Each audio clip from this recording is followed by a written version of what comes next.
3 rings for the elven kings under the sky, 7 for the dwarf lords in their halls of stone, 9 for mortal men doomed to die, 1 for the Dark Lord on his dark throne in the land of Mordor, where the shadows lie. 1 ring to rule them all, 1 ring to find them, 1 ring to bring them all, and in the darkness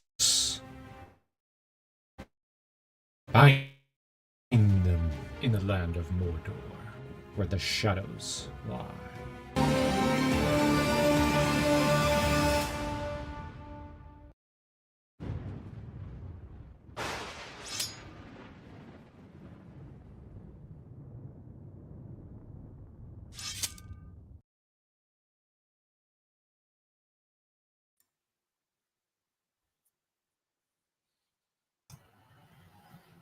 Hello and welcome to all the men and women of the West. I'm Joe, here with me is my co-host Dan. Hello and greetings. From the DorkLords, Matt. Hey, everybody. Hey, Internet. And we've got, well, quite a bit of ground to cover. And I just remembered I got to make sure I share even about this stream elsewhere, because I believe I only shared it on Twitter. I know Matt has shared it on his channel. So if I could just load it up to, let me see, I'll share it over on Brothers Krynn, because this is only airing on Brothers Art because we didn't pay into StreamYard again, because, well, I didn't have the money, at least for the moment. So here we are. Let me just do this. There. Done. Okay, so we have 1 person there. Awesome. Yay! So yeah, anyway, today obviously we're talking about book 1, chapter 10, Fellowship of the Ring, simply entitled Strider. And let's see, exit this. All right, so now you can see our beautiful faces and the slideshow, which Matt was kind enough to provide for us. Well, it's funny, in kind of looking up artwork for this chapter, there is not a lot of artwork out there. In fact, the only one that's really like, hey, well drawn and fits the part is the very first picture that comes up here in a second. But the rest of them are basically I just took from Ralph Bakshi's Lord of the Rings, because actually this scene, he did a pretty he honored the text quite a bit for that particular scene. This was one of the ones where he really kind of stuck with the lore quite well. And you get, of course, Aragorn without pants. The pantsless Aragorn that I believe people asked for last week. Such a weird way to draw him, but yeah. Anyway, he's in there. And what's most important? But I thought maybe before we launched into the chapter, there were a couple of Middle Earth news items that maybe we could chat about while we wait for people to come into the chat. Sure. So the first of those would be that news broke about the Embracer Group's first film project. It's coming in 2026, so it's a long way off. It's The Hunt for Gollum, directed by Gollum himself, Andy Serkis, and apparently Peter Jackson will be closely involved in the project. I'm a little mixed on this, cautiously optimistic. I know you're less enthused. You'll correct me if I'm wrong, but I think you're less enthused about the Lord of the Rings films than I am. Yeah, because to me, I found them, well, I didn't really like Peter Jackson's. Everybody's got their taste.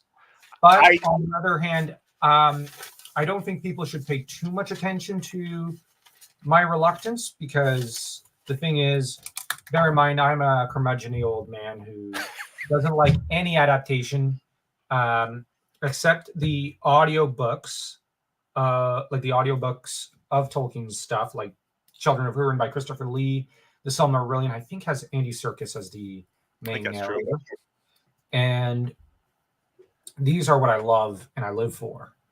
and even a while back introduced our mother to the Silmarillion one. And she's never been very fond of Tolkien. Actually, she kind of dislikes his Legendarium, and now she started getting into it because of the audiobook of the Silmarillion.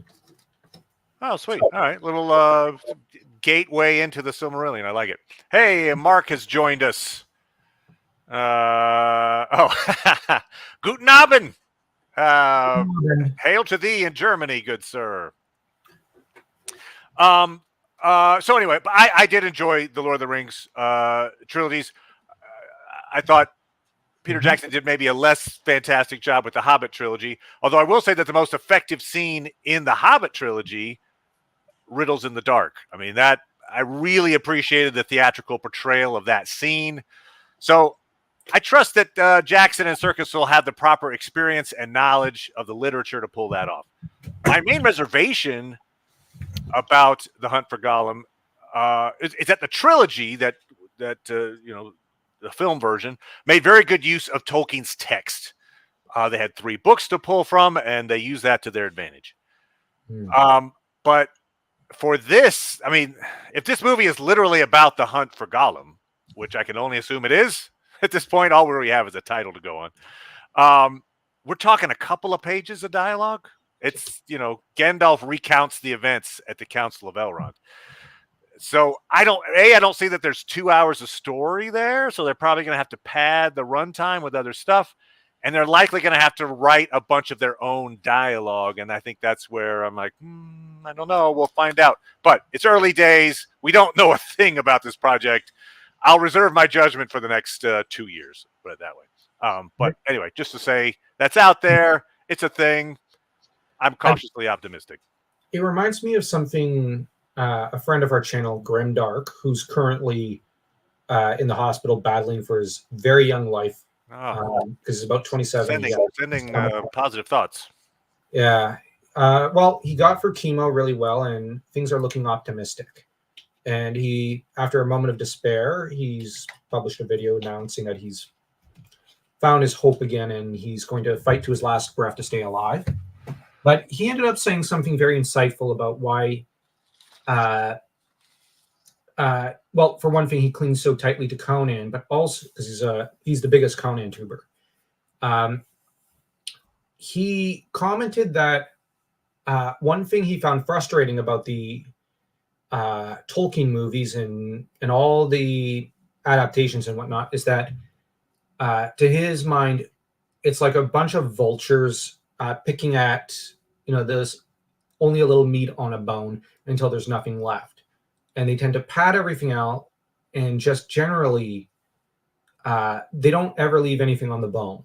And what he said was he liked the Lord of the Rings movies, but he felt that after that, it's just been, picking at a bone and not letting people have a moment to breathe in between adaptations. I think that there is room for adaptations. I'm not saying there isn't. I think, for example, after the Lord of the Rings movies, releasing all the Silmarillion epics, like Children of Húrin and whatnot, was a natural thing to do. I think in between the Hobbit movies and Rings of Power, we've not had a moment to catch our breath. And maybe 10 years in between adaptations or something might be a good idea, because you got to bear in mind, Ralph Bakshi came out with his animated movies in the 70s, I believe. Yep. And then you had about 10 years later, the radio dramas of the 80s. And then you had about 15 years later, the Jackson movies. And then you had about 12 years later, the Hobbit movies. And so now we're only, 5-6 years since those. And now we're getting so many adaptations, so many video games, so much stuff, that to an extent, it feels like people don't have time to breathe between this and go back to the books. I got you.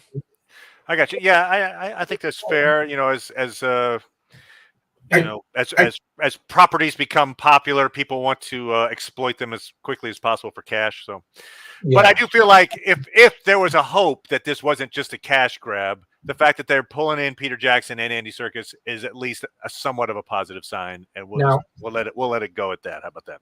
Well, I was going to say on the positive, Andy Serkis is someone who's worked with the Legendarium quite a bit. Yep. And has had only a positive influence on adaptations and whatnot since Golem. I think he did Golem's voice quite well, but I think he did the voice. But I think Serkis, with his audiobook reading of Silmarillion, the evident love he has for the Legendarium, I think this out to inspire a bit of hope, because he comes at it from a place of love. So in that regard, while I played devil's advocate, and I felt that with Grimdark, his perspective is a very interesting one because he's the chief Conan fan on YouTube. So, but he's also a deep, deep lover of Tolkien's Legendarium. And so he's, I think, done one or two videos where he's analyzed Tolkien a little.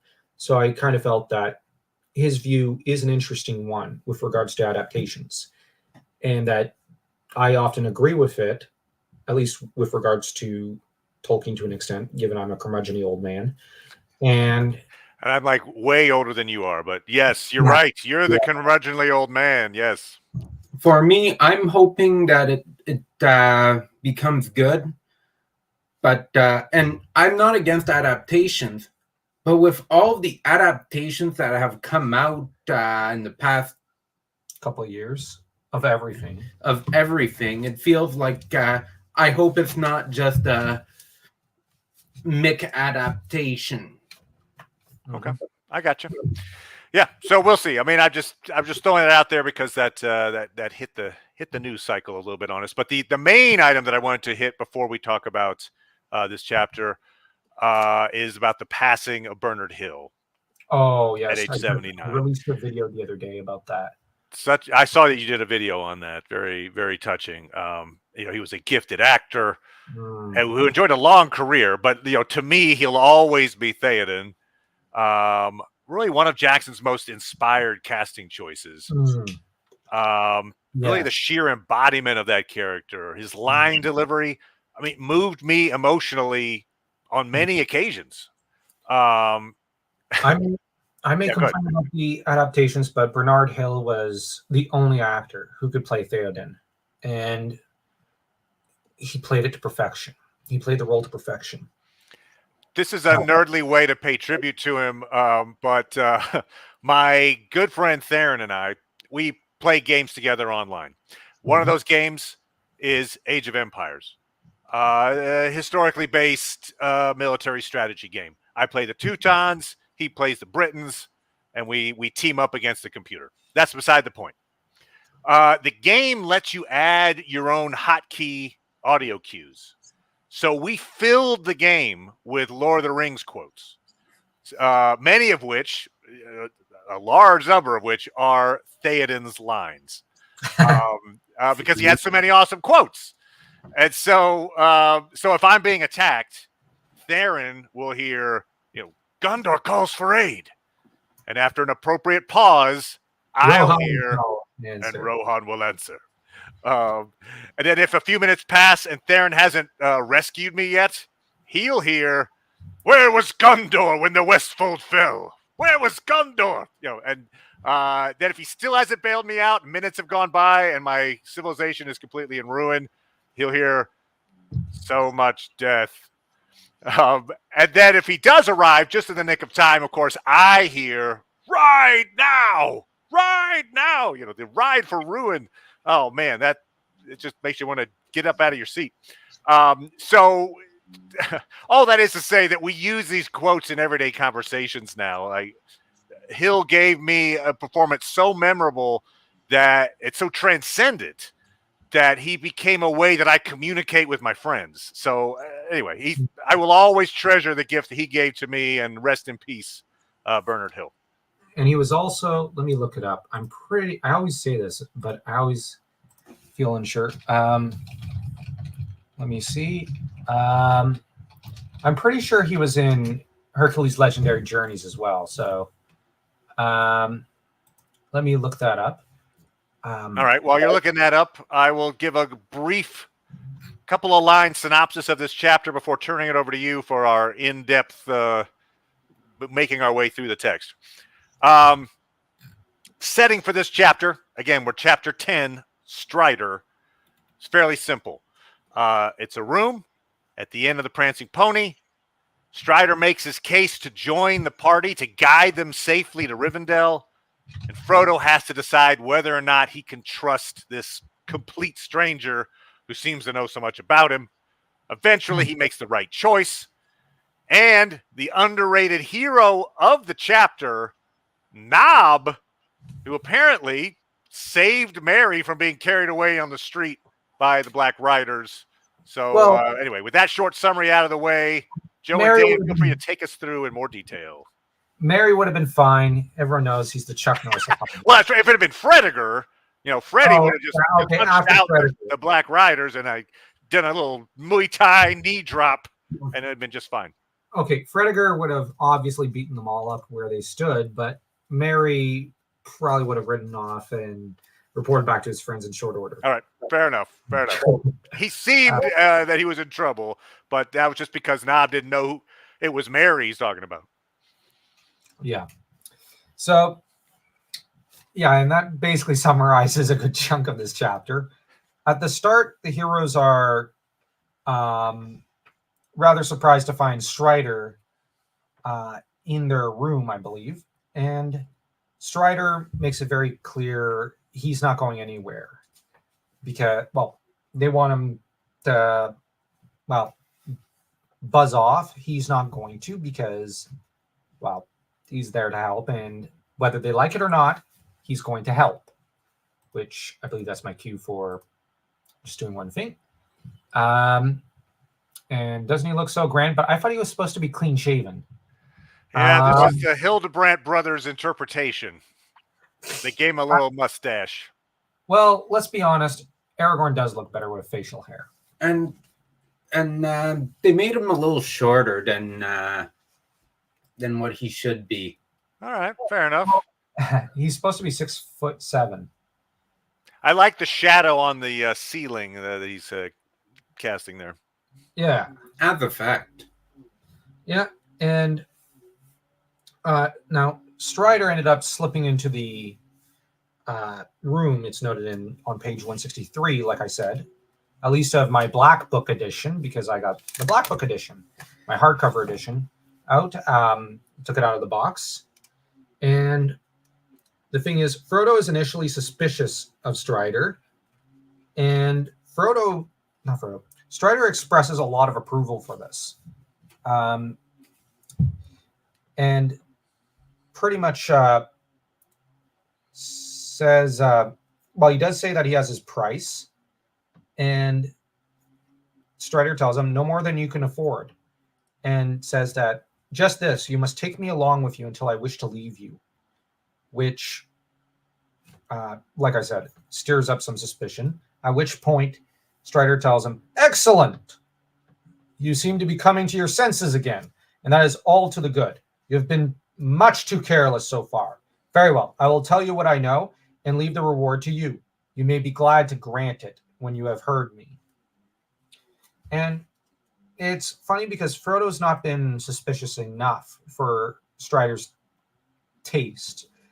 And one thing I think to remember as Lord of the Rings fans is that Strider, or Aragorn, is as much a mentor to the hobbits as Gandalf is in some ways. And the thing is, now this is going to be me complaining a little about the Peter Jackson adaptations.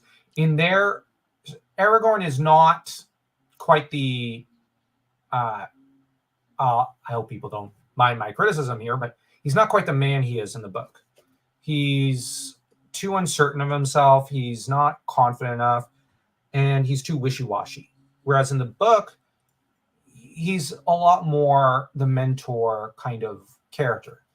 I would almost say that he's more like Liam Neeson's Qui-Gon Jinn in some ways, in that, he's tall and he casts a long shadow and he it as it is, and he's very much kind of in control of the situation a lot of the time. And he's trying to teach the hobbits important lessons that they need to survive in this chapter and survive in later chapters. And the thing is, he is not well, later we do see he does have some moments of uncertainty when we get things from his perspective in the Two Towers, but it's not to the same extent as in the movies. So that's going to be me bashing Jackson for a minute. And so this, another thing about Strider is that in a lot of ways he's more confident than even Theoden, who's older but less confident in some ways. It's an interesting contrast between the two characters that Tolkien does in this book. Yeah, in fact, there's going to come a moment in here where, in this chapter, where Aragorn essentially makes an oath. I don't know. Maybe it falls just short of an oath, but it's when he says, "I am Aragorn, son of Arathorn, and if by life or death I can save you, I will." And we have a moment like that in Peter Jackson's version where Aragorn pledges himself to Frodo and the quest. And one of the issues I had, if you're going to nitpick on choices in the movies, was when they had Aragorn essentially send Frodo away. You know, Frodo is now across the river. He sees he's across the river. He's letting him go because he doesn't trust himself with the temptation of the ring. That's very different from the way the story breaks out in the book, where Frodo basically just hides, escapes, and goes away, and Aragorn's looking for him because Aragorn pledged that he wouldn't give him, it's like, I'll stay with you to the last, except when I don't trust myself, and then I'll let you go on your own. You're like, no, that's not the way the oaths work. You made the oath, you got to stick to it. But anyway, to say that here he is making an oath, and, that's a dangerous oath. If somebody says, by life or death I can save you, I will, in a Tolkien, in Middle-earth, essentially, very surprising that person survives. So well done, Aragorn. You can see how tough this guy is, that he actually survived that oath. Not many people do. We talked about that last week, the danger of making an oath in Tolkien's lore. And to refer back, this is not something that Tolkien conjures up from nothing. This is a theme in Norse sagas and Norse mythology, and even to an extent some Greek myths and stories. And it's not just Tolkien who does this. In Howard's story, in Hour of the Dragon, there are characters who are careful with trying to avoid such oaths because, they often end up dead when they make it there too, in the Borean Age. So now Fredegar, as Mark points out, wouldn't be surprised because he would, of course, know who Strider is. Of course, it's Fredegar. Yeah. Oh, actually, as it turns out, Strider does a little the Scooby-Doo mask pull. It's Fredegar. He's like, hey, everybody. As it turned out, it was me all along. Hey, Stephanie. Hey, how are you doing, Stephanie, Frederick? Oh my gosh, I can't talk. I almost said Stephanie Fredegar. I should no. Anyways, no relation to Fredegar, though no less badass. So let's see. I love this picture, by the way. I really love this by the Hildebrandt brothers. This is obviously later in the chapter once Mary has shown up in the room. Most of the chapter is spent with the three of them, and then Mary joins them at the end. Yep. And it's just such a lovely picture. This is them at the beginning of the chapter when they first find their way in. You have Fredegar, Frodo, and I believe Pippin. A little Ralph Bakshi for us. I'm John.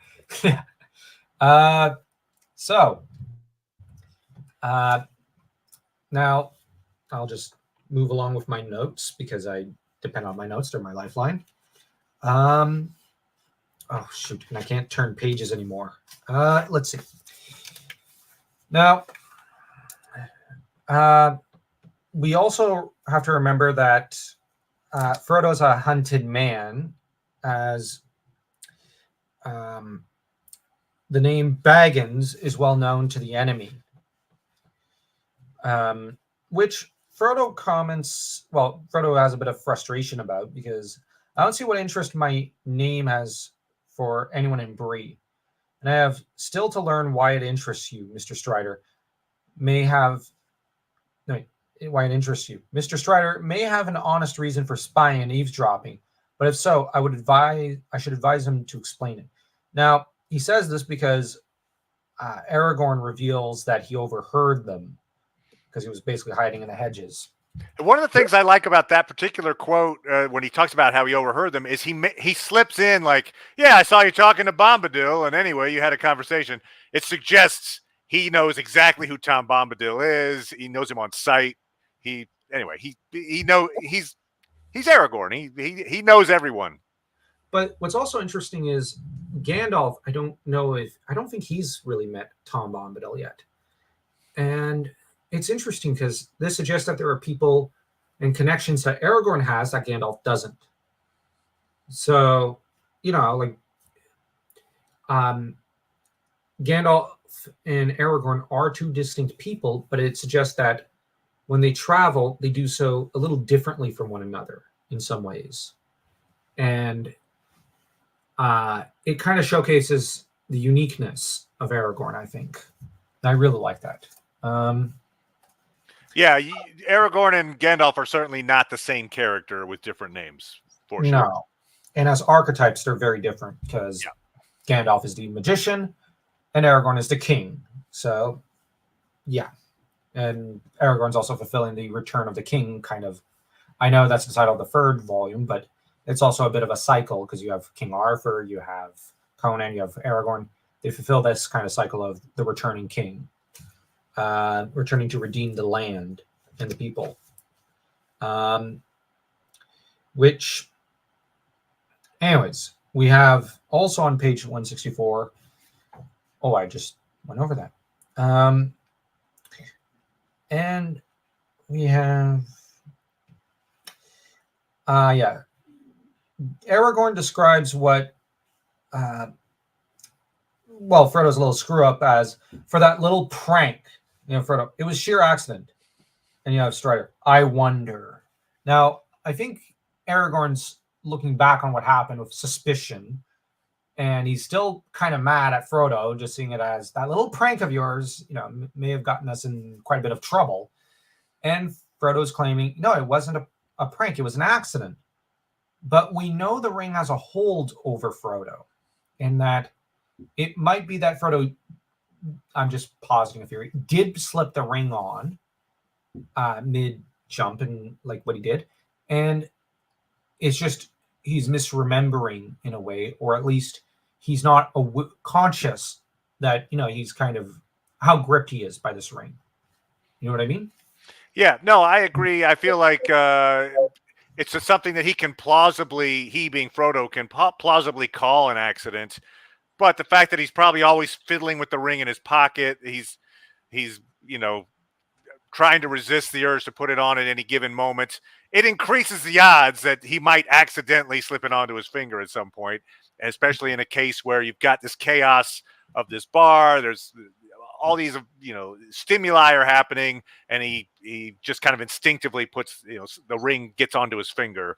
I think it's from an outsider, an informed outsider like Aragorn, it would be like maybe this isn't so accidental after all. And Aragorn may have a point, because it might be that all these little accidents, and they happen quite frequently throughout the book, is actually Frodo. I'm not saying Frodo's himself would want to do this, but purposely kind of slipping it on, so that whenever he's about to give the slip or something to, the Black Riders, he puts it on and they can zero in. So the intention of the ring to be found, that comes up, all the way back to the disaster in Gladden Fields back in the second year of the Third Age. So while we got to bear in mind Gandalf, to an extent, maybe even Aragorn, Saruman, they're all scheming in a way, and they all have their plans and designs on the ring.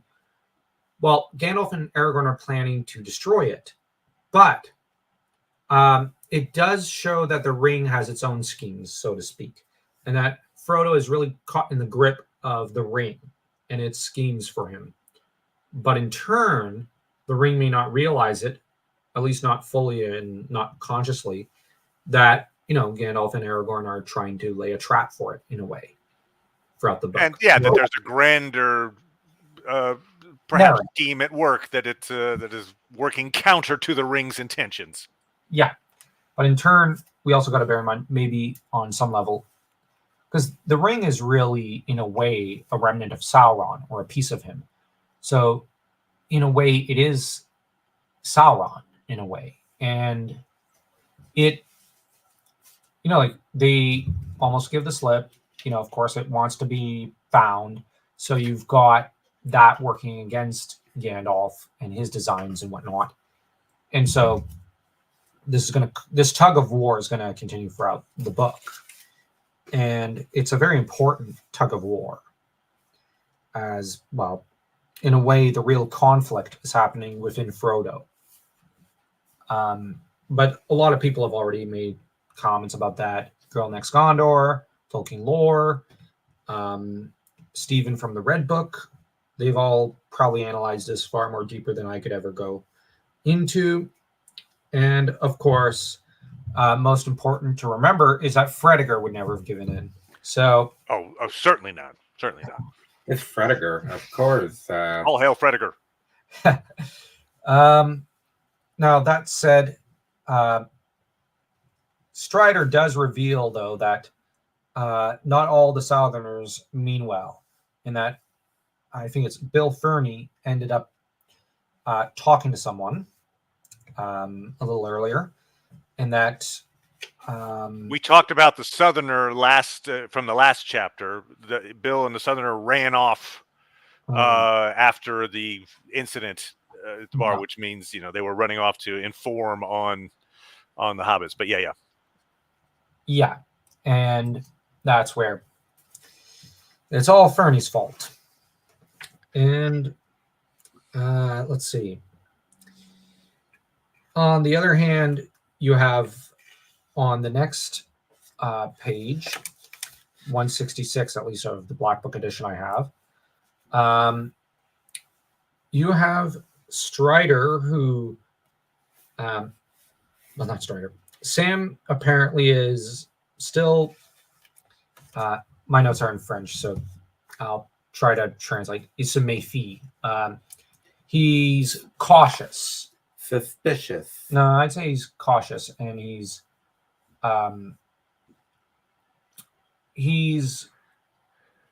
unsure of Strider's loyalties.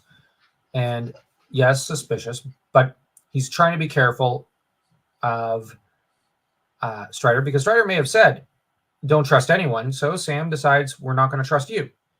And tells him, well, it's Frodo who says, why the disguise? Who are you? What do you really know about my business? And how do you know it? And Strider comments with a grim smile, the lesson in caution has been well learned. But caution is one thing and wavering is another. You will never get to Rivendell now on your own. And to trust me is your only chance. You must make up your mind. I will answer some of your questions if that will help you to do so. But why should you believe my story if you do not trust me already? Still, here it is. And it's at that moment that they're interrupted by Nob. So wait, real fast. You are reading a French version of this book, and you're translating it to English.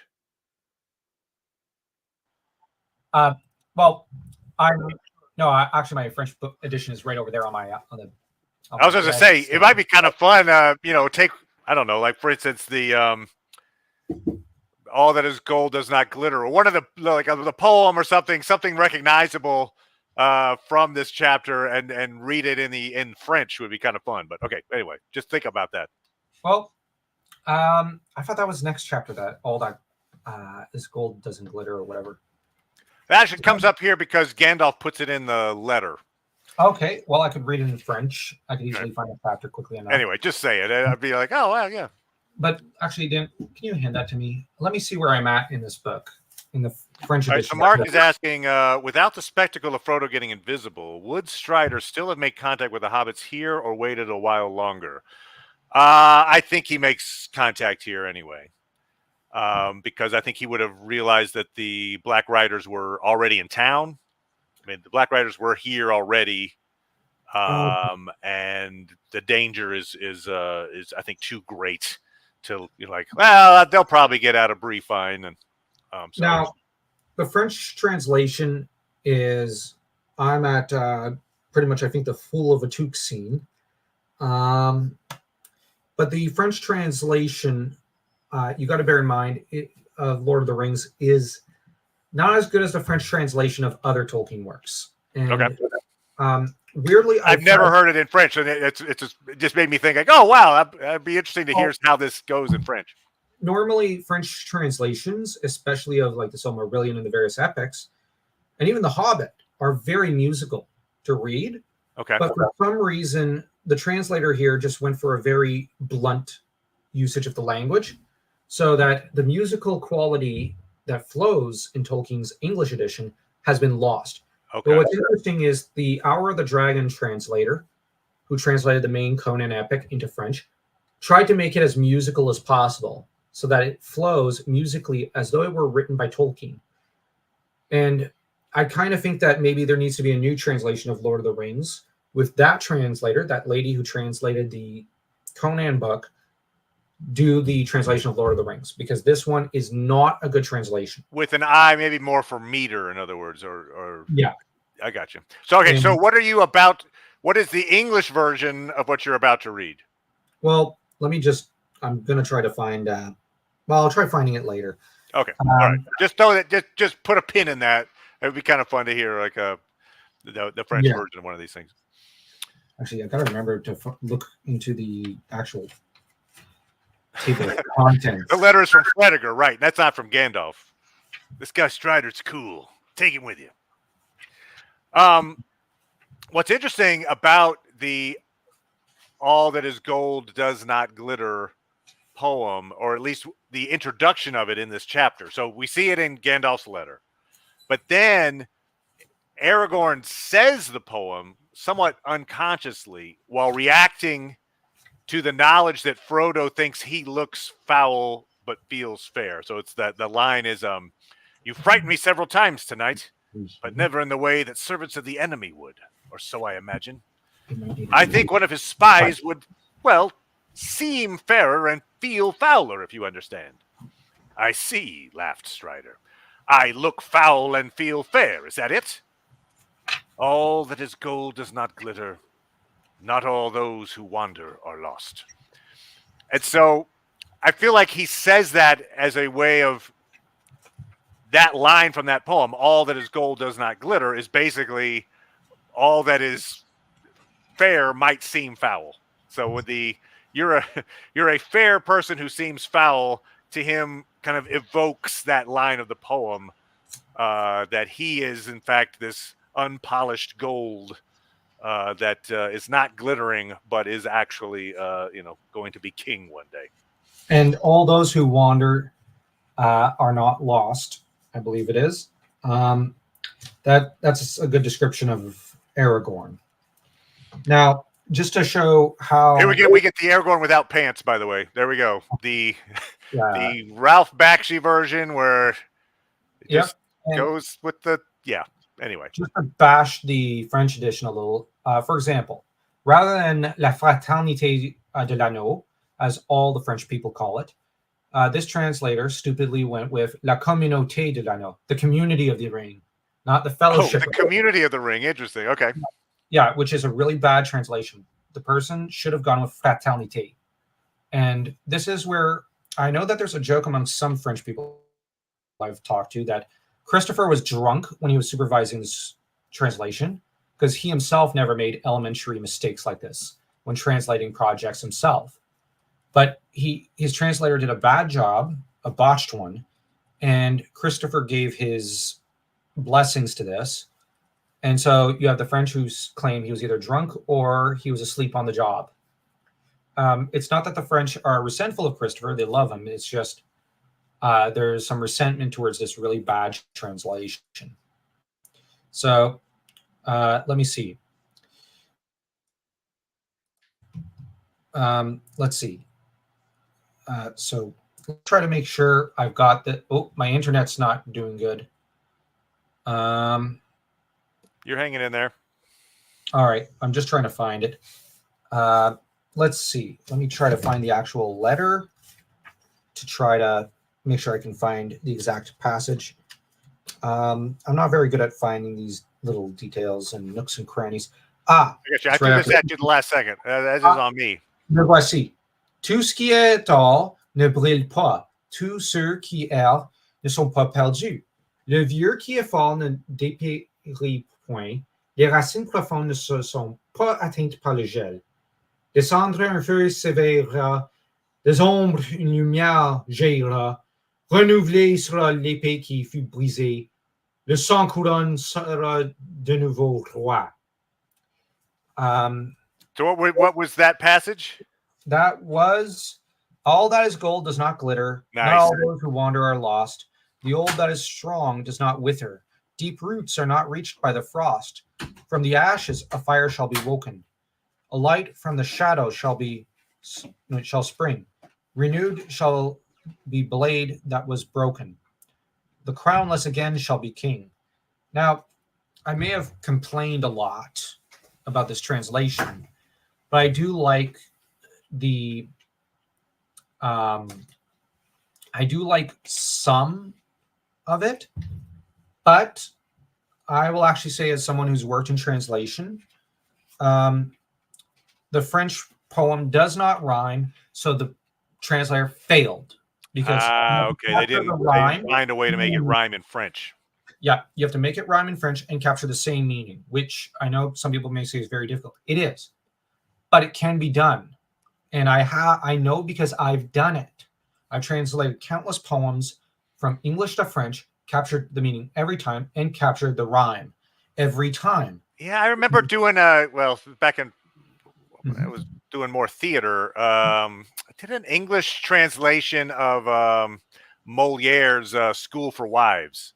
And so it was, but in other words, it's written in a lot of rhyming pentameter. And this person found a way. They found a way to translate it and keep it in English. But anyway, so, yes, it can be done. It can be done, and it should be done. So this translator, much as I do like some of the word choice, I must confess I'm annoyed by the failure to capture the rhyme like they're supposed to.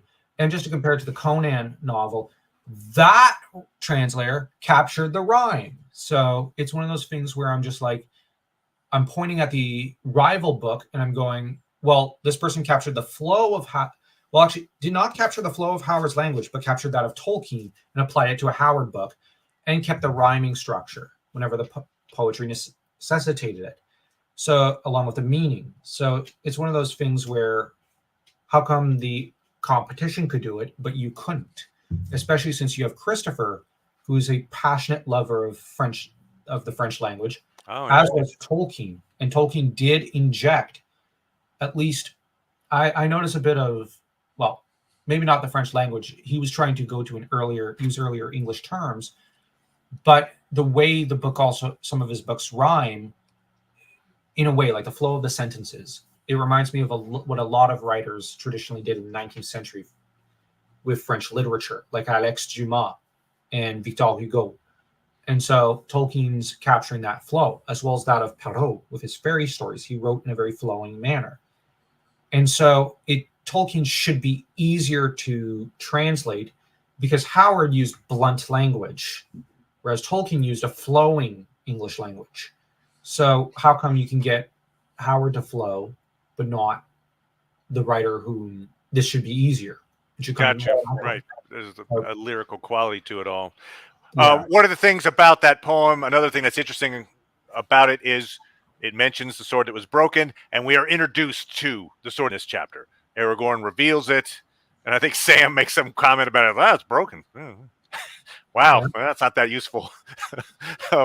But yeah, just to say that we're being introduced to the symbols of Aragorn as this really important character going Yep. forward.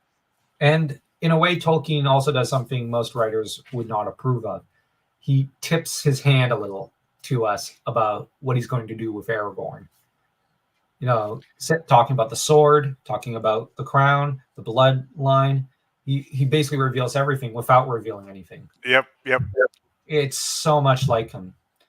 Like even in the Silmarillion, he reveals everything early on, what he's planning, what he's going to do, and then proceeds to take us step by step through it. And it's why he's probably one of the greatest writers, is because you don't read him for any weird, silly plot twists. Yeah, you're right. He's not a mystery box guy. He's not a whodunit, whatever. He's like, no, I'm telling you this myth, and the myth doesn't require me to play, hide the ball on it. You're going to know what's happening, and you're just going to enjoy the ride. Yeah, and he takes you on the journey. It's not so much the end as the journey. And to be quite honest, the main other kind of writer I've seen who kind of did this with a series of novels and movies, I guess you could say, that I've seen, at least for science fiction, would be George Lucas. He doesn't operate with a mystery box. He doesn't. You know exactly what's coming. There's no twist that you can't predict. But what George does is he takes you step by step through the journey with him. Robert has asked a question here, which is interesting. He says he says Aragorn carrying around a broken sword makes no sense to me. Which fair enough. But just to say that particular sword is not just a family heirloom; it is a relic of great deeds done, of the ancestry that he has. It's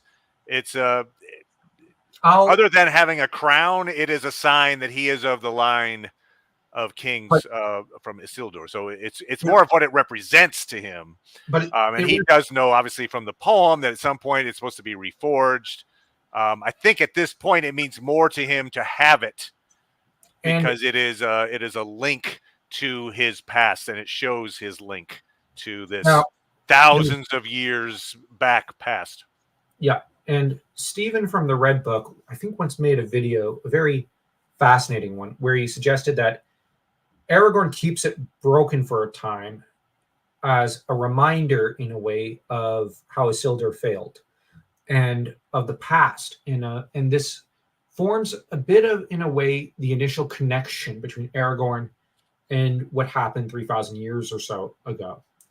It is a direct link to the past. Now, if Aragorn had wanted to, he could have had it reforged prematurely and just said, I've got the sword reforged. But the reason it's delayed till kind of the last minute in Rivendell is that it's, I think, a psychological reminder. It's like Batman and Batman Begins with his father's stethoscope.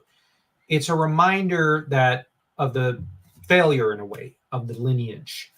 Isildur did fail, and he fell in the Gladden Fields. Yes, Isildur is a great hero. Let's make no mistake. Isildur was one of the greats of history of Arda.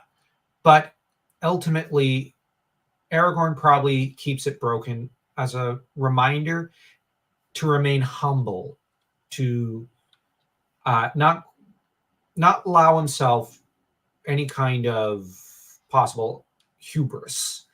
And this reminder of how his lineage has failed is to keep him humble and also to keep him company through the many years he'll have to spend in the wilderness. So yeah, Robert mentions all the more reason to not be carrying it around. So you're saying, in other words, it sounds like what you're saying, Robert, is he should have kept it safe, basically. Keep it safe. But I there's something to be said that it's almost his burden that he's carrying around. If he puts it in a safe somewhere and then leaves it, I feel like he feels like it's more of something that is it's his burden to bear. Is kind of where I come down on it. This is where I'll also say another thing. This is where I guess you could look at it as, okay, Tolkien was a Catholic, a devout one, and when you hold up a sword from a certain angle, it looks like a cross, at least a medieval European sword. And so if you hold up this sword, its base, it looks like a cross, but it looked like a broken one. And so it is, as Matt said, it's a bit of his cross to bear, but it's a broken one. So it needs to be reforged, and that is the burden that Aragorn must carry. And there's a lot to be said about every man needing to carry his own cross. There's countless philosophers and psychologists in the past century or two who've talked about it and how men must carry their burden, and this is their cross to bear. That's an entire English idiom in of itself. So it can apply here. It could be also something that's supposed to be a bit thematic in a way. It's a metaphor and about the lineage being broken and needing to be reforged by Aragorn. Mark brings up a good point on does he I think Mark's asking the question, did he have a normal sword for day-to-day use? I feel like the answer to that is yes. I don't know that we get verification of that, but I don't think he was going around, unarmed. Yeah. So I feel like he did have weapons at his disposal prior to the reforging of Anduril, Flame of the West. It would have been better left in Rivendell. I agree with you, Matt. That would have been more practical. Infinitely more practical. Carrying this thing around from a purely pragmatic perspective makes no sense. But from a psychological one, I guess it kind of does. And from a thematic one, it absolutely does. But we also... I guess, in other words, if it's going to get lost, I think he would rather have it be taken from him to be lost as opposed to, I left it in Rivendell, when I came back, someone had taken it. Like, I feel like that's maybe part of it too, is like at this, if it's someone's going to take this, they're going to have to take it from me and not somewhere I left it. Now, I guess I'm much just... Right. I like it. I guess I'm too practical for a fantasy story. I hear that, Robert. I get that. Yes. I'll actually say, Robert, the Howard stories have a lot of this sort of thinking, a lot of this practical kind of thinking. So there is and Tolkien himself did have some stories where the practical was, like Tolkien might have agreed with you about in a lot of his stories about a lot of his characters. It's just in this one, he's going more of a literary kind of academic point of view here about Aragorn. And so that's where I'll say, yeah, maybe, but also maybe not. I don't know. Well, this is maybe a good time to bring up what I think is maybe one of the more interesting aspects of this chapter. Is that I'll read you the passage first. It's about Aragorn. I thought it was going to be about Fredegar being super Bombadil. Oh, yes. So there's a passage in which we see Aragorn basically, in my opinion, acting somewhat uncharacteristically from what we're going to know about Aragorn going forward. He's kind of uncharacteristically terrified, essentially. So he's describing the Black Riders to our heroes. You may escape from Bree and be allowed to go forward while the sun is up, but you won't go far. They will come on you in the wild, in some dark place where there is no help. Do you wish them to find you? They are terrible. The hobbits looked at him and saw with surprise that his face was drawn as if in pain, and his hands clenched the arms of his chair. The room was very quiet and still, and the light seemed to have grown dim. For a while, he sat with unseeing eyes, as if walking in distant memory or listening to sounds in the night far away. And then he kind of snaps back and he's like, there. Oh, anyway. But this guy is reliving something horrific in his mind. That's a holdover from Trotter. correct. It is a holdover from Trotter. It's a textual artifact. That you could find an explanation for here, probably, but I think it's much more likely that this is a textual artifact that Tolkien just left in that was originally Trotter's backstory, which I'll explain here in a second. One other little, I'm jumping ahead, a little spoiler alert, a later chapter when our fellowship is deciding to enter Moria. And Gandalf is talking about how, hey, you know what? This isn't the first time I've been here. So Gandalf says, yet it will not be the first time that I've been to Moria. I sought there long for Thrain, son of Thror, after he was lost. I passed through, and I came out again alive. I, too, once passed the Dimrill Gate, said Aragorn quietly. But though I also came out again, the memory is very evil. I do not wish to enter Moria a second time. So that, I would postulate, is also a textual artifact from the Trotter version of Strider. Yes. So that second passage does give an air of danger and darkness to Moria, which, because the fact that Aragorn is scared adds weight. I think as much as it is indeed a holdover from Trotter, it fits better with Aragorn because it allows us to go. And you could easily create a scenario, which we don't get, but you could create it where Aragorn had a reason to go into Moria, and you could figure that out. But the fact that it's the memory is very evil, and I do not wish to enter Moria a second time, it's like, oh, okay, this guy. But we spoke about Trotter last chapter. The early form of Strider was a hobbit ranger named Trotter. He was so named because he supposedly wore wooden shoes that would clip-clop on the cobblestones.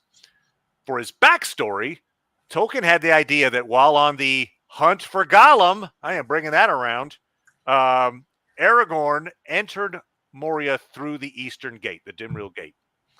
There he was captured and tortured by the Nazgul, who cut off his feet. The reveal being that those weren't wooden shoes, those were his artificial feet. Hence the reason that he's unusually terrified by the Nine, and he has PTSD about his last trip to Moria, because that's where he was tortured and had his feet cut off. Anyway, so it's just interesting that you get these little glimpses of like, oh wow, he's really affected by the Nine, and that's why. Thank heavens for Christopher and the Lewis brothers rejecting Trotter. I think they were the ones who rejected it, because Trotter is just, I hate Trotter. Yeah, no, it's a weird. I will say, the idea that Aragorn had a very unpleasant run-in with the Nazgul at some point in the past. Maybe not to have his feet cut off.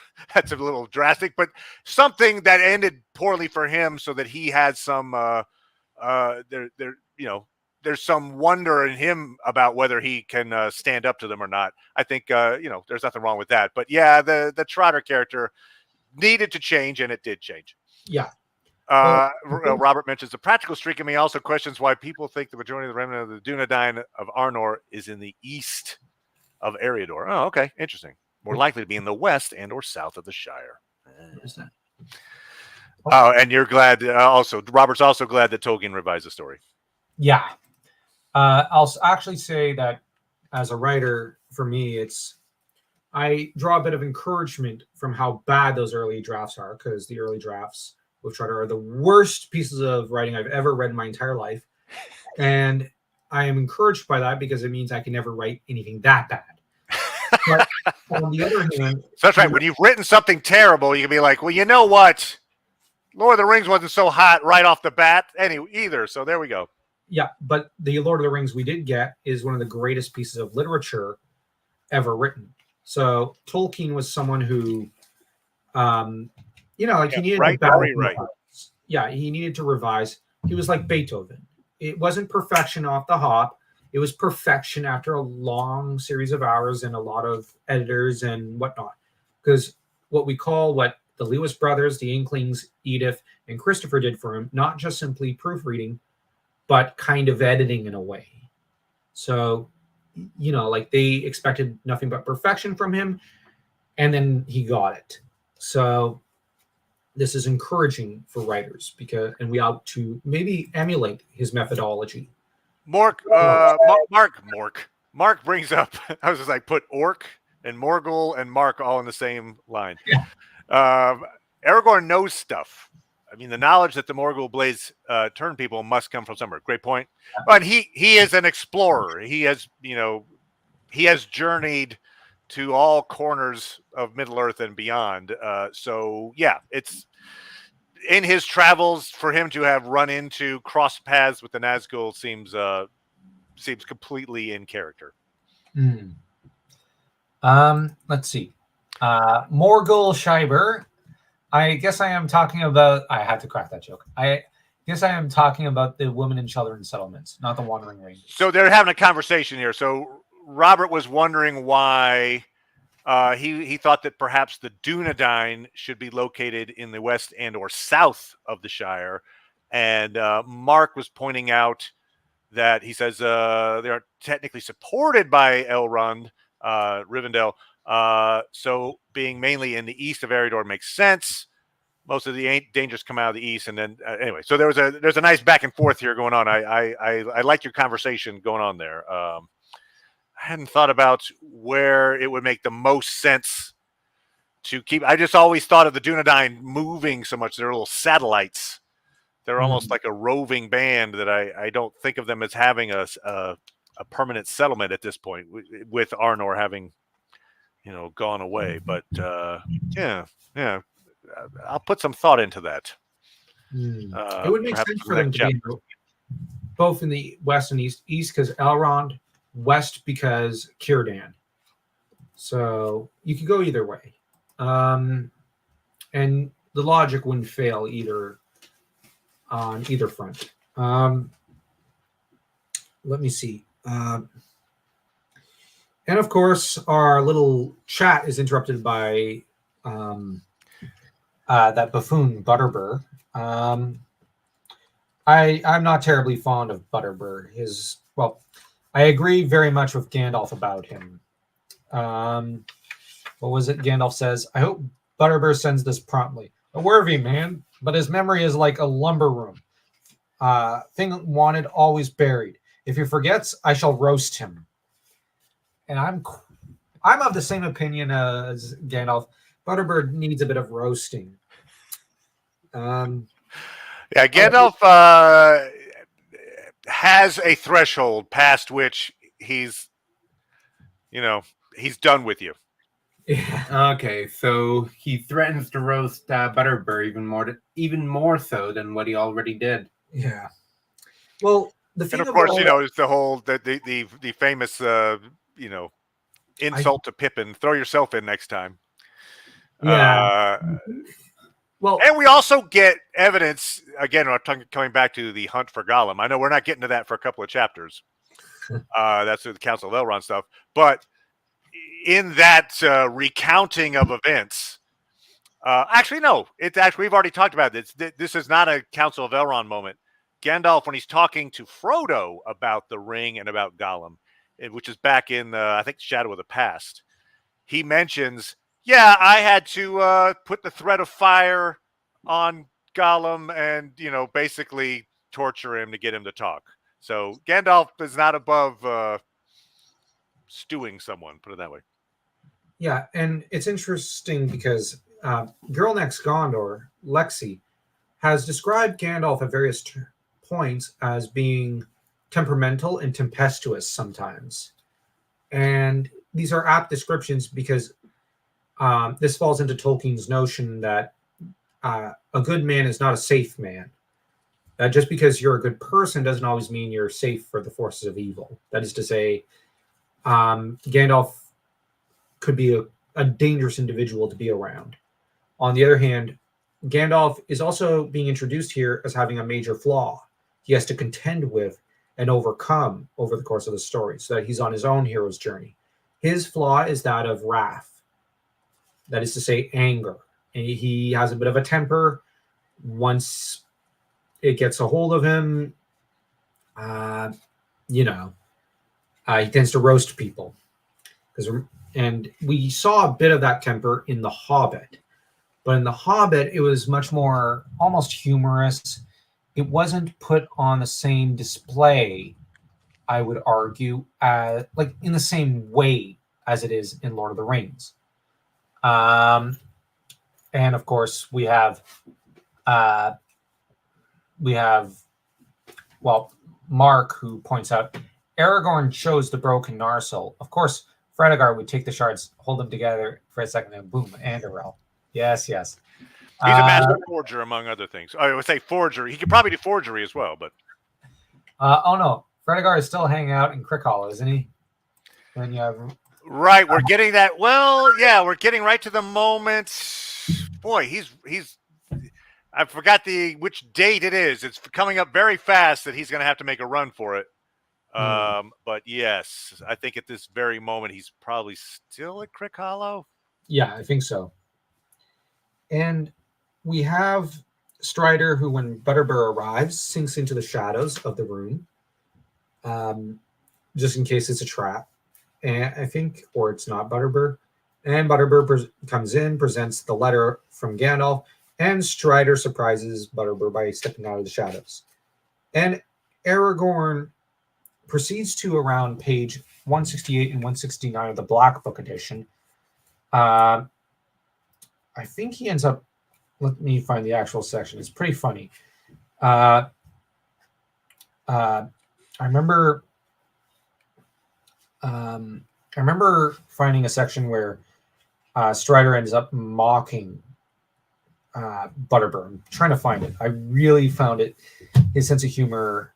Something while you're looking that up, about Butterbur, as much as he is a clown in a lot of ways and forgetful so much that Gandalf mentions it in his letter, he is trusted by Gandalf with very important information by both Gandalf and Aragorn. So, it's one of those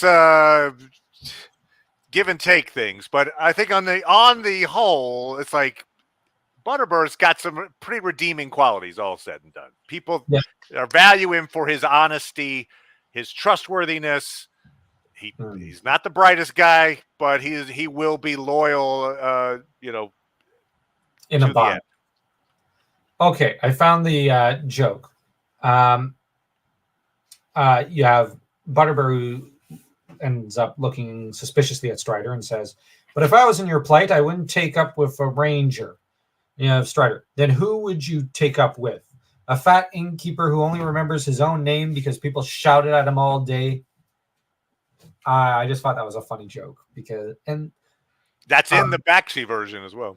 Yeah, and what's also interesting about that turn of phrase is that many fantasy stories later on employ this sort of witticism, but apparently they claim that's more a Howardian trait, and maybe it is, but Tolkien, I think, was a little more prone to these kind of burns than even Howard.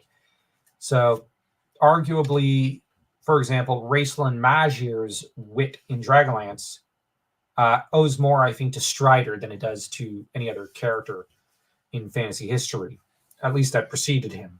So just a little nugget that I thought was a little funny for the literary history of fantasy literature and whatnot.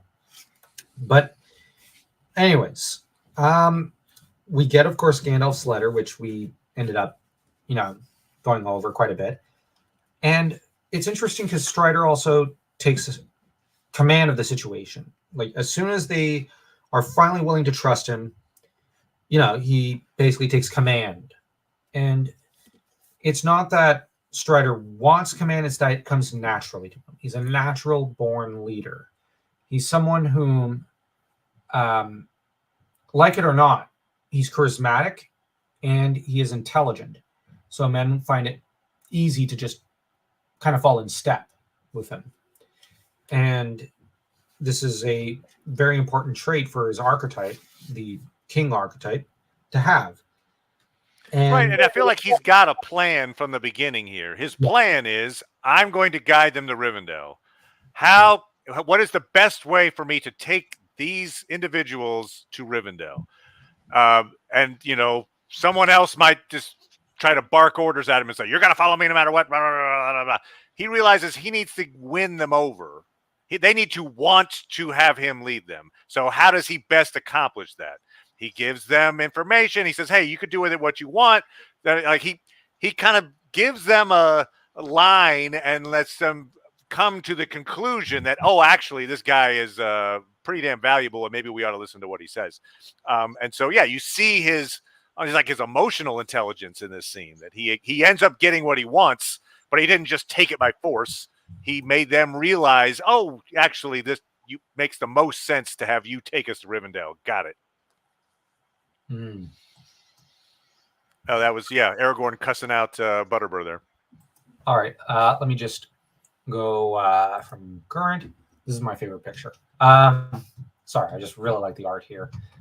Oh, it's not presenting. Let me see. I better go stop screen and re-present. Sorry about that, people. No worries. My bad. Let's see. Oh yeah, Robert is talking about the our as he put it, the Chuck Norris of Middle Earth, Fredegar, is the recurrence of what would Fredegar do has become a little mantra here for our book one of Fellowship of the Ring. He's going to come back around too, because he's going to show up in other chapters, so we're going to have to keep him going. And we have Robert who comments, why doesn't Aragorn have a horse to ride? Yeah, I understand. He should have Tornado, Zorro's horse, on hand. I'm just saying, but he doesn't. So I guess he left Tornado in Rivendell or California. Yeah, no, it's a good point. Yeah, I feel maybe he just doesn't. Horses are maybe slightly less common amongst the way that the Dunedain travel in that area. I don't know. It's a good question. Wherefore are the horses? Or it may have been killed by now on the journey. So, because we got to bear in mind, he's been on the road for a while. It might be that he lost his horse, and Elrond's got a spare over in Rivendell. And there's plenty of spares amongst the Rohirrim. But so at the Tornado is Zorro's horse. It was a Zorro reference. Sorry. Are you saying that Tornado is the Shadowfax of the Zorro universe? Yeah. Well, Zorro does show up in Lord of the Rings. What? Great point, Mark. If he wrote everywhere, he wouldn't be called Strider. Oh, no. Antonio Banderas was not in this in the movies. He should have been. Let's see. If he rode everywhere, he wouldn't be called Strider. No. Yeah. I mean, you're right, though. In terms of getting around, obviously you go way faster with a horse. But maybe there's a sense of like when you get to the end of your journeys, you want to be as light as possible. You don't want to have to worry about feeding, upkeeping, keeping alive a horse. You want to be able to just kind of rely on your own wits and not have to care for a 1,000-pound creature that is dependent on you. This is one of the points where the name Strider, just to analyze, the French translation calls him Bigfoot, Grand Paul, which it's such a screw up. They call him Bigfoot? Yeah, they call the literal translation is Bigfoot. And it's one of those screw ups that you're just left face palming when you're a native French speaker. The actual French term for a Strider is Alpanteur. It's based, or I guess you could say, if you were to retranslate Alpanteur into English, it might be something like long step or long shanks. So like all the people around Bree are constantly talking about seeing him, but like blurry. Someone's trying to draw him from a distance. It's like, I know Grandpa could also mean big step. But Alpontel is better, Dan. Yeah. You're talking about, because you've got to bear in mind, Strider, Longshanks. This is what Aragorn is supposed to be called, not something that actually in the direct translation would be Bigfoot. And That's awesome. Yeah, I just remember, you shouldn't have little French kids probably giggling and thinking it funny when Strider walks in and just thinking Bigfoot. But the problem is, this isn't the only screw up the French translation does. So I stopped reading around the Fool of Atuk scene, if only because I grew frustrated with the translation. I'm probably going to keep reading it. There'll be some kind of an anime version, which will be Sauron versus Sasquatch. Which, anyway. Sure, it might have some explanation over why Aragorn didn't have pants in the Bakshi version, because pants wouldn't have fit him. Because Sasquatch or Bigfoot or whatever. Yeah. Right. Well, something else happens here toward the end of the chapter. And I think back in the Old Forest chapter, we noted the importance of the night sky in Tolkien's lore. Mm-hmm. And here at the end of this chapter, we get a direct reference to Varda, the patron Vala of the elves, in the form of a constellation. The quote goes, "Peering out, Frodo saw that the night was still clear. The sickle was swinging bright above the shoulders of Bree Hill. He then closed and barred the heavy inside shutters and drew the curtains together. Strider built up the fire and blew out all the candles." So this is Valasirka, the sickle, which we first hear about in the Silmarillion, pre-First Age. We get this little line, which when the elves are going to be awakening, and the Vala want a way to have something inspirational in the sky for the elves to see, to know that they have friends that will help to protect them against Melkor. In this age, the children of Iluvatar shall come indeed, but they come not yet. Moreover, it is doomed that the firstborn shall come in the darkness, and shall look first upon the stars. Great light shall be for their waning. To Varda ever shall they call at need. And high in the north, as a challenge to Melkor, she, Varda, set the crown of 7 mighty stars to swing. Valasirka, the sickle of the Valar and sign of doom. And so what's kind of fun about this is Valasirka is certainly the Big Dipper. So much like the Silmaril in the sky is Venus, Tolkien gives us these real-world analogs to these phenomena, which kind of helps foster that notion that this is happening in our prehistory. And a bit later in the Fellowship of the Ring, we're going to get another reference to the sickle from the dwarven cultural perspective. And so it is after Moria, they look in the Mirror, and the 7-starred constellation known to the dwarves as Durin's crown can be seen reflected in the Mirror. But that, again, so there's this constellation, and we're seeing these cultural perspectives, and it's the 7 stars, and obviously those 7 stars show up in a lot of places.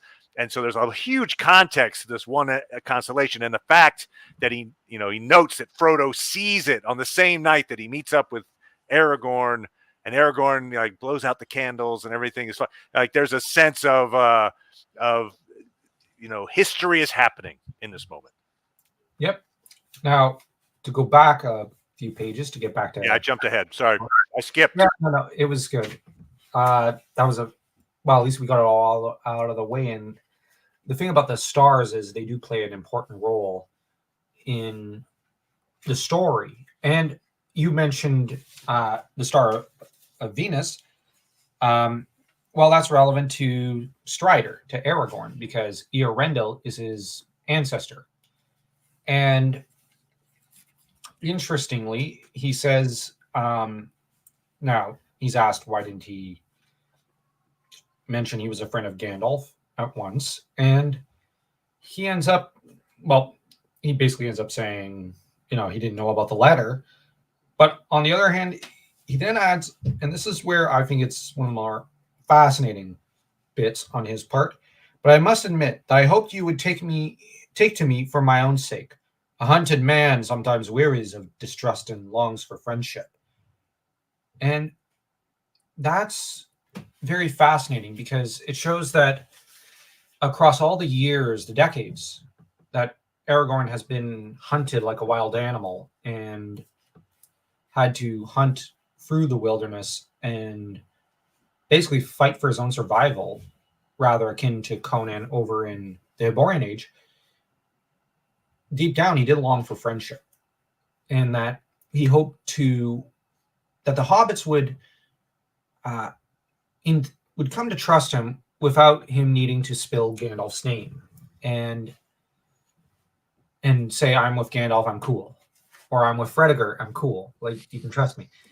He figured they would take him on his own merit, and that shows a core of loneliness, I think, underneath it all, and that friendship is at the heart of this story, not just out of the hobbits, but also their friendship with the likes of Aragorn, Gimli, Legolas, and Gandalf.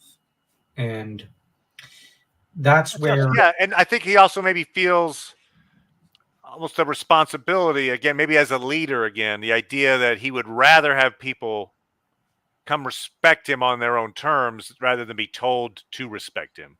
Yeah. Hey, Gandalf says to respect you. All right, we'll respect you. He like, no, well, so yeah, I hear what you're saying there. Yeah, it's not like the speech from the fairy godmother in Shrek 2 where he endures, and, like blistering winds, scorching heat, and what does he find? Like, it's not like that. It's not he demands your respect, even though he was late. This is, he wants to earn it, but it's more than respect that he wants. It's friendship and an affection. I got you. And it's interesting because it's not just, I know Arwen is his motivating factor as a character, but he's also motivated by a desire for brotherhood or something, like to be as other mortal men in a way. And this is where I'd harken back. I know it's not exactly the most ancient literature. It's more just from 19 years ago. Age of Mythology, where Castor in a dream tells his father Arcantos, "You are not as other mortal men." And that's really the nature of Aragorn. He's not as other mortal men, but he has all the cravings that they have. And he does deep down crave friendship. And so this is what he's going to base. This is at the core of his character all throughout the story. And this is what's going to motivate him to go as far as he does for the likes of Boromir, Gimli, Legolas, the hobbits, and whatnot. It's as much because he wants to save the world, he wants to prove himself worthy to Arwen, but also out of friendship and love for those around him. So there's a multitude of factors motivating him. This is a great Is comment. that mustache you were talking about? Yeah, this painting of Aragorn looks like he stepped out of the extras on the 1940s Hollywood movie Ivanhoe. Yes, and Ivanhoe, no matter which adaptation, will always rock. I love Ivanhoe. There's something for the next book club. I'm joking. Actually, do that on our history channel. Maybe we'll do some Ivanhoe content later. No, but you're right. There's a the glamour age of Hollywood feel about this Errol Flynn quality or something to him. There's a fan cast for you, Errol Flynn as Aragorn. Either him or Christopher Lee. Actually, Christopher Lee would be the appropriate height, I think, in his youth, and probably has the appropriate voice. At least in his youth. I'm just saying in his youth. Now, Sam, though, it has to be noted on page 171 of the Black Book edition, still doubts Strider. And I got to say that would be me too, frankly. I'm gonna say Sam in that situation is me. I'm the biggest skeptic when that kind of some stranger comes along, seems to know everything about me, followed me into town, is like, look, honestly, you should follow me because you're not safe. And I know about safety and you're not safe and you should follow me and just do everything I say. I'd be like, no, I'm not. What? I got to know you for like 2 months first. I'm the same way. You come back and we'll figure this out. So I get that Sam is way cautious about this. Yeah. I do understand, and I agree. And you have, I just remembered, just looking at the Son of Arathorn line. That was another point I was going to bring up. We got to bear in mind the broken sword, Robert, just to refer back to our conversation about the broken sword. The broken sword is also a link to Aragorn's father, so maybe he keeps it around because Arathorn once held his sword, and so he likes to always have it with him because he didn't really get to bond with his father. And the only father figure he ever knew was Elrond. Yeah. Yeah, so maybe somewhere in his youth, there was a longing for that father that he never knew. And maybe he keeps this around still in his 87th year, I believe, as a continued reminder of the burden his father carried. And, to do what his father couldn't. That being said, and also an emotional reminder. And Elizabeth Taylor never looked better to me than in that movie. Which one? Lord of the Rings? He's about Ivanhoe. Oh, Ivanhoe. I'll have to watch that version. I don't think I've seen it, but I do know of it. It'd be worth seeing. Let's see. So I've seen about 2 different adaptations, and I still want to see an animated adaptation someday.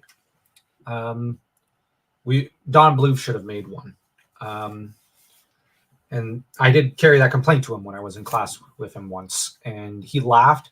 And I even said we should have I can't talk today. Basically, an animal version like the Robin Hood Disney movie. You should have done that also for Ivanhoe. And he laughed and said, "We really should have." And he said, I think he mentioned the idea did not come up in the studio discussions, but he wishes it had, and that maybe that should have been what they worked on instead of Fox and the Hound in around 81. And oh my God, that is the saddest freaking movie. Oh, Fox and the Hound. I saw that in the theaters. I was like, oh, I'm going to watch a Disney movie. Oh my God. Oh, wow. That is a tearjerker for any, I would say I was a kid at the time, but I would say adults as well. But yeah. But as Don said, we should have gotten an Ivanhoe movie animated with animals jousting, whatnot. I got you. So much better. I got you. But he once teased me and said, "Draw me up the characters, Joseph, and we'll see about animating that." So Mark is asking a question of when the Dunedain got Narsil. He says, "Is my new headcanon that Elros got the sword from Elrond possible?" Oh, that's true. Okay. That's a good question. The sword, you're right, was brought, I believe. Boy, you're testing my memory here, but I mentioned the disaster of the Gladden Fields. If I remember correctly, while hanging onto the ring and then eventually dying, Isildur sent ahead someone who was, I believe, carrying the shards of Narsil to Elrond. So Elrond would have acquired it in the year 2 of the Third Age, and then would have kept it, and maybe just Squire. Yeah, that was right. Did he just hang on to it? That's right. When did you're asking? When did Elrond give it up? And it end up in the hands of Aragorn. If it ended up in the hands of anyone else prior to Aragorn, what members of the Dunedain had it prior to Aragorn? So I guess you're right. Offhand, I don't know the answer to the question. I can do some research on that. I believe it was Isildur's squire who brought it to Elrond, I believe, or something to that effect. I know it was something like that. Oh, sorry. I mean earlier, where did the ancestors of Elendil get the sword from? Oh, the ancestors of Elendil. Ah. Well, you answer it. I mean, your new head Conan. So Conan, and well, that's how they got their hands on it. Because it turns out, plot twist, guys. Actually, it's not Aragorn's not just the descendant of Eärendil, but of Conan, the Cimmerian. And this is the same sword he used against. It's a giant crossover. That's what you're saying. I'm teasing. Well, so we know that I believe it was Telkar, the dwarf, forged Narsil, and that was back. I mean, that would have been back in the First Age. And then I think it was passed on. You're probably right. It probably went through Elros with the Dunedain and became like a symbol for the kings of Numenor, and then came over. I think that's probably how that worked. Right. The Lords of Anunier. Yeah. Okay. I get that. Yes. I think that is likely. It was a First Age item that in the Second Age made its way to Numenor. I mean, that said, I don't know there's a huge history of Narsil before we see it show up with Elendil. So, like, we kind of almost have to interpret that. But yeah, I think that's pretty likely that it was, as Robert points out, with those lords, and it stayed in that house. And then when the ships came over, it came over with the ships. Yep. And we also get, after, Sam's moment of doubt, interestingly, Strider tells him, when he's asked, what have you to say to that? That you are a stout fellow. But I am afraid my only answer to you, Sam Gamgee, is this. If I had killed the real Strider, I could kill you. And I should have killed you already without so much talk. If I was after the ring, I could have it now.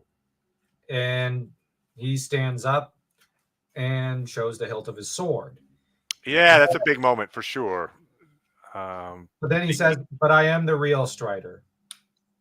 I am Aragorn, son of Arathorn. And if by life or death I can save you, I will. There's, the tension of that scene where it kind of goes up and then down, like, oh, but I'm Aragorn, and it turns out you're fine. It's similar to Galadriel's reaction to the ring, right? Where she's like, oh, I'd become a terrible, but you know what? I'm going to diminish and go into the West. Like, so both of them have that, like, I could be terrible, but it's fine. But this is where it almost seems like in particular, a Beethoven symphony, in that Beethoven would often, in his piano concertos and in his symphonies, to anyone familiar with classical music, goes up and down in every movement and carrying forth a bit of tension, then releasing, then bringing it back, then finally concluding and climaxing it. And this is in particular something, I think, in his fourth piano concerto, where you see the orchestra and the piano almost at odds, and then soften, then back at odds, and then soften, and then back at odds, and then finally it explodes with the two of them coming together in peace. And this is what these sort of chapters kind of remind me of. And I only bring that up because, that's what it really reminds me of. When I read this, I'm reminded very much of that kind of music. That being said, the fact that Strider could have taken the ring at any time is very true. And he does prove a point when he says, I could take it at any time and I could kill you all and do so. And there's not a blessed thing you could do. So you're going to have to trust me that I'm not going to just slaughter you all and take what I want. And that's a very, very, very, very good point. And much as one might get nervous about him, they're in a situation where they can't help but have to trust him. Because, if he really meant harm, he would have already done it. And we get, of course, Frodo, who pretty much kind of stands up for him, but if Strider, who comments, I look foul and feel fair. Is that it? All that is gold does not glitter. Not all those who wander are lost. And he's asked, did the verses apply to you then? And he says, but I'm Aragorn. And those verses go with that name. And then he shows his sword. and that it's broken. And does comment to Sam, not much use, is it, Sam? But the time is near when it shall be forged anew. And it's interesting because Strider then proceeds to defer to Sam and says, well, with Sam's permission, we will call that settled. So it's interesting that he defers to Samwise as one would an equal. Evidently, Sam has won his respect and appreciation. And on the other hand, we have proof here that the verses applied to him, to Strider, not Sam, I mean. And nonetheless, Sam is actually secretly, in his backstory, king of the hobbits. But we have, on the other hand, the revelation that the sword is broken. And Fredegar would have already had it reforged, as we all know. Let's see. And we're having a little conversation about the origin of or the history of Narsil and how it ended up where it did after beginning with a dwarven smith in the first age. How did it get to Aragorn? So I was postulating that perhaps we know for a fact that Telkar created several weapons for Thingol. Did he create Narsil specifically for Thingol? That's probably questionable, but let's assume that was one of the weapons he created for Thingol. Then somehow during the Wars of Beleriand, we know Thingol gets killed off. His armory is raided. Perhaps somewhere in there, the swords eventually through the wars get passed on to Elros and Elrond. And when the two brothers decide to choose different paths, Elros is allowed to take Narsil with him to Numenor, and then it stays in Numenor until Elendil comes back. I don't know. Anyway, yeah. Now, that said, Aragorn's plan is to take the hobbits to Weathertop. And then we get Merry, who we've all missed because, well, we all love him. Tolkien's version, not Jackson's version. Jackson's version, I can't think of a single person I've ever met who liked him. And I don't say that to be mean. I just say that as an aside. Merry in the book is very different. And Merry bursts into the room, and it's funny because his introduction to Strider is a little more abrupt than the others in some ways. And Merry apparently had followed the Black Riders in a moment of impulse while he was wandering around outside.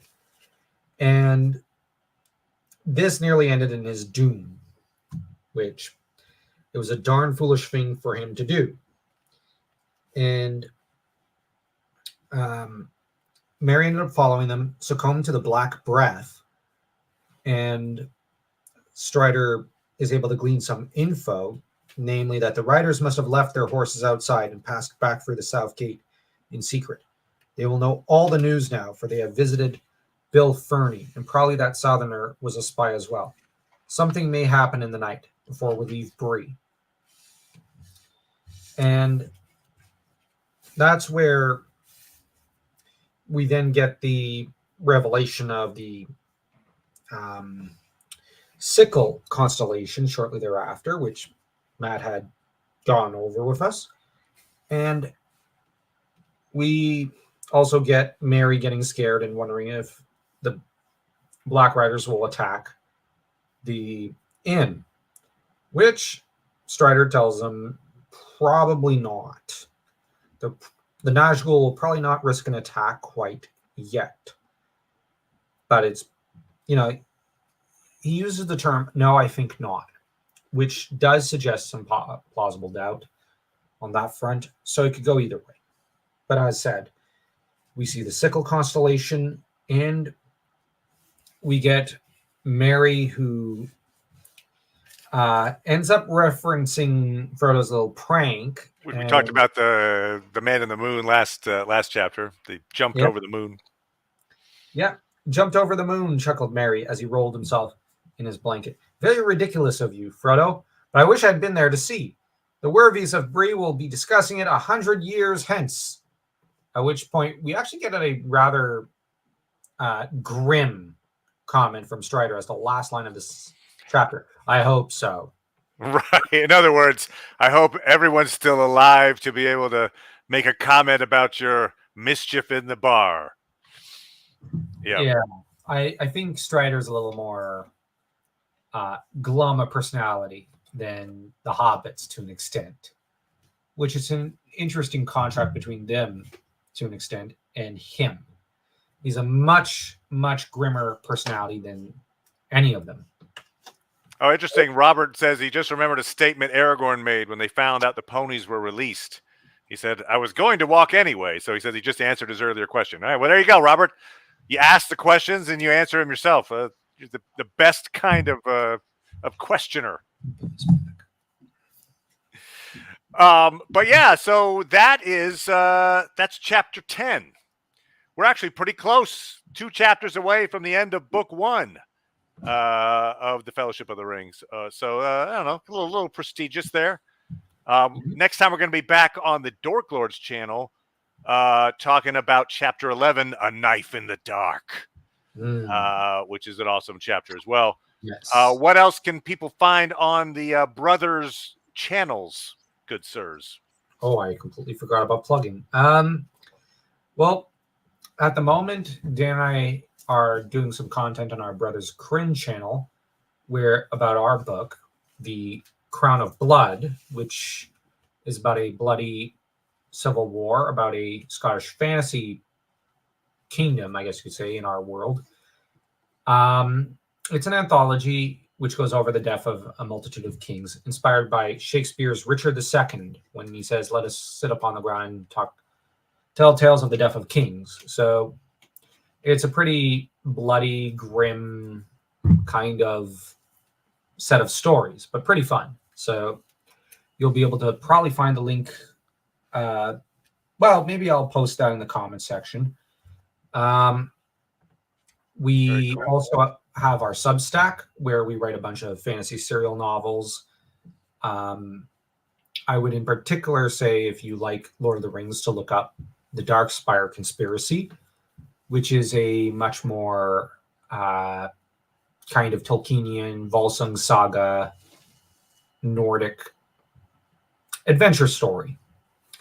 And Great now quality work. I've read it. A little bit of it, yes. You're up to what chapter? I'll have to send I'm you up to chapter 4, so you're right, I need to get more into it. Well, I'll need to send you chapters 5 and 6. I believe I've edited those already. Oh, wow, look at that. Yeah. So I'll have to... Fast. Well, I'm currently finished part 1, but I have not edited anything from chapter 7 through to chapter 10. I'm now hard at work at chapter 11. For me, I am working on a topic that a commenter suggested I do. Actually, you're probably not in the chat, but Cybromancer. He was in our chat, I think, last time. He has requested a video about Angbor the Fearless, who's a character that shows up in Return of the King. And anyway, I'm doing a way too deep a dive. I even say, like, in my notes, after I'd written several of them, I went back to the front of my notes. I was like, okay, fair warning. I'm about to do several obscure quotes to basically sum up something I could just say in 2 sentences, but we're going to do this. Anyway, so I'm in the process of doing that. Angbor the Fearless, a little character study will be out. Probably not in the next few days, but in the next week or so, I'll have that up.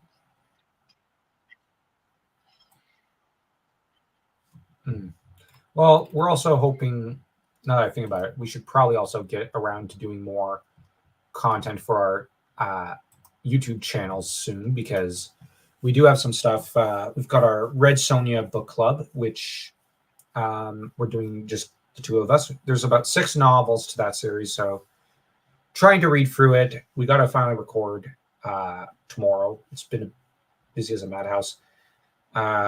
We've got some Zelda content on our Brothers Hyrule, and we have some Warcraft stuff we're gonna have to do. And you guys are busy, is what you're saying. Brothers are.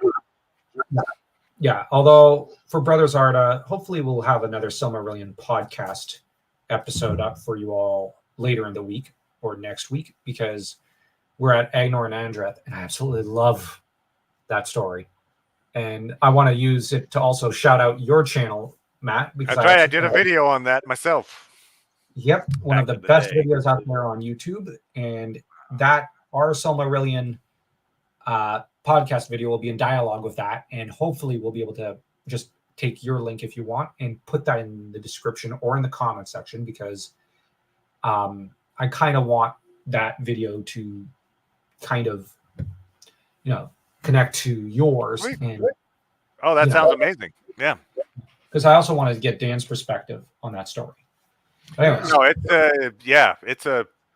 a really it's an emotional, but also a really a well constructed. It's almost like an essay of these two people arguing about love and its importance. And anyway, there's a lot going on with it. It's a different style of writing almost for Tolkien in the way of anyway, it's amazing. It's a really good passage. and I also think, well, right before we end here, I want to ask both you and Dan, Matt, thoughts on this chapter. Oh, it was a really good chapter. What do you think of Strider's intro into the story? Your first time reading him. Honestly, I like him. He's cool. He's cool. He's that one guy that, yeah, you don't want to mess with. But honestly, what's there not to like about him? Matt? Yeah, no, it's definitely an excellent introduction to Strider. We get to know a lot about this guy, and it's not, it would be tempting for a big hero, Dunedain, to show up and I don't know, shooting orcs from a rooftop or something, some kind of action thing. But what we meet him is he's trying to convince the heroes that he is a person worthy of trust. It's a really interesting way to introduce him. It works really well. And we still also, because he is so concerned about their safety, we are too. Like, he really gets that sense of danger.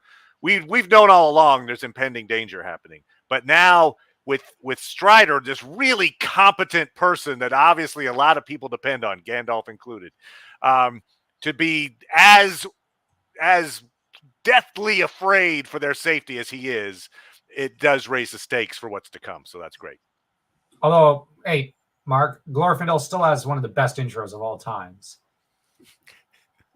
When he's not getting dragged down a mountain by a Balrog. I shouldn't crack Balrog jokes. Let me see. Exit solo layout. There. Yeah, I think this is one of my favorite chapters in the first part of The Lord of the Rings. I like the thing I really like is that from here the story really heats up and it never really slows down. And I kind of remember when I first read this story attributing that in a way to the presence of Aragorn, that this is when the story seems to shift completely, finally giving itself over completely to the greater mythos of the Lord of the Rings, or at least of the Silmarillion. And I know, like, Tom Bombadil is when we start to leave the safe world of the hobbits, but Aragorn is when we're finally just ejected from kind of the more fairy story type, almost Disney-esque story that I know Tolkien would be horrified by that kind of use of language, but because he didn't like Disney. But we're firmly no longer in a fairy world. We are in the mythological world, the great hero cycle of the Silmarillion. Aragorn is our bridge between the two. And it is Aragorn who is going to take us firmly out from one and place us firmly in the other. And that's what I love about this chapter. Well said, sir. And Aragorn is honestly one of the greatest characters Tolkien ever conceived. even as I would say he did not conceive the character, because it's really King Arthur, just ejected from those old. It's the hero of 1,000 faces. Yep. And it's King Arthur taken from the old Welsh and Scottish and French epics and injected and dropped into the legendarium in a way. Although the difference is his Guinevere doesn't really cheat on him. So that's also an important thing to note. But the only complaint I have is there's no Sir Gawain. There's no Gawain. So Tolkien failed us as well. I'm joking. I'm joking. And thus Tolkien failed us. I'm joking. Actually, you could probably say Glorfindel probably fulfills that role or something. Or Gimli. Well, technically Gimli is Gawain, just in a bit interpreted differently. So he does have that'd be a good essay, is mapping out the analogs between the Arthurian knights, the Round Table, and the characters of the Fellowship. Anyway, but yeah, you'd have to do it one at a time. Maybe I'll do that. Yep. Starting with Gimli. All right, fair enough. I like that, sir. It's a worthy project. Yep, which I'll do at Substack. So, take care, everyone. We're going to end the stream here because I don't think we have much more to discuss. No, I think it's a perfect place to end. Yeah. So thank you, everybody, for joining us. Many thanks to you guys, the brothers. And we'll see everybody next time back on the DorkLords channel. Yep. So don't forget to smash that like and that subscribe button here, but also over on the DorkLords, where Matt discusses all manner of dorkly things. All manner of dorkly things. Hail Internet. Yep. So see you all on his channel.